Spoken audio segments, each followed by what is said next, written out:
حضرت عبداللہ ابن مسعود رضی اللہ تعالیٰ عنہ کمال آدمی حضرت عبداللہ ابن مسعود، حضور نے فرمایا عبداللہ ابن مسعود سے قرآن سیکھا کرو،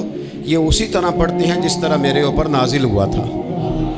حضرت عبداللہ ابن مسعود کو نبی پاک علیہ السلام نے فرمایا درخت پہ چڑھ کے ذرا میرے لیے مسواک تو اتار دو۔ حضرت عبداللہ ابن مسعود کی پنڈلیاں پتلی پتلی تھی، ٹانگیں پتلی تھی، وہ درخت پہ چڑھے، ہوا چلی تو کپڑا تھوڑا ہٹ گیا تو بعض لوگ ان کی پتلی پنڈلیوں کا مذاق اڑانے لگے، معاذ اللہ، دیکھو کیسی باریک باریک پنڈلیاں ہیں، کیا انداز ہے۔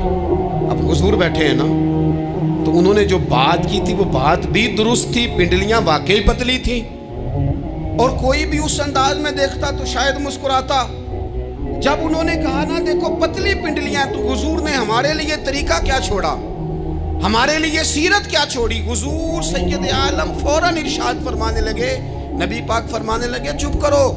تم میرے عبداللہ کی پنڈلیوں کو پتلا پتلا کہہ رہے ہو نا، قیامت کے دن جب میزان لگے گا اور ان پنڈلیوں کا تمہیں وزن پتہ چلے گا، پھر پتہ چلے گا میرے عبداللہ کی شان کیا ہے۔ یہ بڑی وزنی پنڈلیاں ہوں گی، جب ان کا میزان پر وزن تلے تو آپ دفاع کریں